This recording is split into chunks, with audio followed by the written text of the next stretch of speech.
হুজুর পাক সাল্লাল্লাহু আলাইহি ওয়াসাল্লামক তার সাহাবীয়ে বা প্রশ্ন করেছেন, ইয়া নবী, পড়নে কে উমর क्या है, পড়ার বয়স কোনটো? তেতিয়া হুজুর পাক সাল্লাল্লাহু আলাইহি ওয়াসাল্লামে কইছেন, মা কি কোখ সে লেকর কবরগাহ তক, মার গর্ভর পরা কবর লইকে পড়ার সময় পড়ো। আমার মানুষ পড়ে নে এই গেদা বাজার এই বৃহত্তর ওদালগুড়ির মানুষ পড়ে নাই, আমি নপঢ়ো। আজিৰ যুগত আমি ফেসবুক হোয়াটসঅ্যাপ কেলে সময় লস কৰিছো আমি, কিন্তু হুজুর পাক সাল্লাল্লাহু আলাইহি ওয়াসাল্লামে পঢ়িব কৈছে। ইভেন হযরত আলী রাদিয়াল্লাহু আনহু হযরত আলী ৰাদিয়াল্লাহু আনহু আৰু এটা স্টেপ আগুৱাই গৈ কৈছে, তোমালোকে মূৰ্খৰ লগত বন্ধু নকৰিবা, নহলে সেই মূৰ্খ তোমাক মূৰ্খ বনাই দিব। কিমান ডাঙৰ কথা কৈ গৈছে, এনে কোৱা নাই, এইবিলাক মহান মানুহ আছে। হে ৰাইজ, সময় এতিয়াও আছে, নিজেও পঢ়ক, ল'ৰা ছোৱালীকো পঢ়িবলৈ দিয়ক। সেইকাৰণে হুজুৰ পাক সাল্লাল্লাহু আলাইহি ওয়াসাল্লামে কৈছিল যে আল্লাহ তিনিটা কর্মর বিনিময় মৃত্যুর পিছত বান্দাক দিয়ে। কি কৈছিল? আল্লাহ তিনিটা কর্মর বিনিময়, যদি সেই মানুহজন বাঁচি থকা অৱস্থাতে তিনটা কর্ম করে, তার বিনিময় মৃত্যুর পিছত দিয়ে। নম্বর 1 হইছে যিয়ে জাকাত দিয়ে, জাকাত।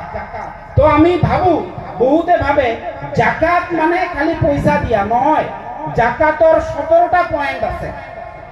জাকাতৰ বিষয়ে যদি আপোনালোকে ইলাবৰেটলি পঢ়ে, তেতিয়া চাব জাকাতৰ 17টা পয়েন্ট আছে। কাৰণ কুৰান শৰীফত যিমানবাৰ সালাত বা নামাজৰ কথা কোৱা হৈছে, সিমানবাৰ এই জাকাতৰ কথা কোৱা হৈছে। কাৰণ জাকাতত মাপ নাই। জাকাতত গৰীব মানুহৰ কাৰণে এই অৰ্থনৈতিকভাৱে পইচা দিয়াটোহে মাপ, বাকি মাপ নাই। বাকি কোনটো জাকাত? আপুনি মানুহৰ লগত ভাল ব্যৱহাৰ কৰে, জাকাত।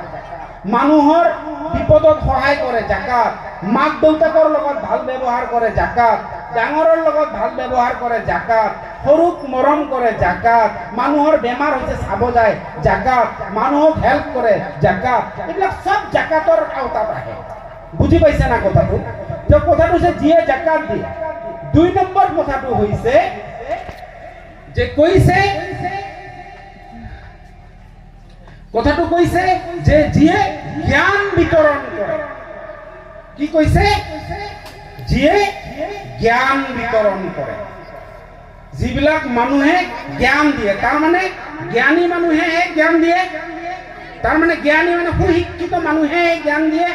সেইকাৰণে শিক্ষিত মানুহ যদি জ্ঞান দিয়ে বা যিখিনি জানে, আজি এই আমাৰ হুজুৰসকল আহিছে, ইহঁতক আপোনালোকক ভাল কথা ক'ব। এই ভাল কথাৰ পৰা যদি আপোনালোকে অলপ ভাল হয়, আপুনি ভাল হ'লে আপোনাৰ ল'ৰা ছোৱালী ভাল হ'ব, তাৰ ল'ৰা ছোৱালী ভাল হ'ব। এই হুজুৰসকলে ইন্তেকাল কৰিলেও ইয়াৰ পৰাই যে ভাল কৰ্ম কৰিব, যে তাৰ পৰা সোৱাদ অলপকৈ হ'লেও হুজুৰসকলে পাই থাকিব। কথাটো বুজি পাইছে? লাষ্ট কথাটো কৈছে, যিজন মানুহৰ নেককাৰ সন্তান থাকে। এতিয়া নেককাৰ সন্তান মানে কি? আমাৰ বহুতে বুজে নেককাৰ সন্তান মানে 5 ওয়াক্ত নামাজ পঢ়ে, দাড়ি ৰাখে, জুব্বা পিন্ধে। হয়, it's also a part of নেককাৰ সন্তান, but it is not complete word. বুজি পাইছে না? কিন্তু কমপ্লিট শব্দ নহয়। নেককাৰ সন্তান পোৱাৰ লগে লগে সুশিক্ষিত, জ্ঞানী, ভাল কৰ্ম কৰে, মানুহৰ লগত ভাল ব্যৱহাৰ কৰে, মাক দেউতাকৰ লগত ভাল ব্যৱহাৰ কৰে, সিয়ে সদায় বিপদত সহায় কৰে। এইবিলাক সব যি মানে সুশিক্ষিত, কোৱালিটি এডুকেশ্যন। সেইকাৰণে হুজুৰ পাক সাল্লাল্লাহু আলাইহি ওয়াসাল্লামে বাৰে বাৰে এটা কথা কৈছিল, quality education is the backbone of a nation. গুণগত মানদণ্ডৰ শিক্ষাইহে জাতিৰ মেৰুদণ্ড।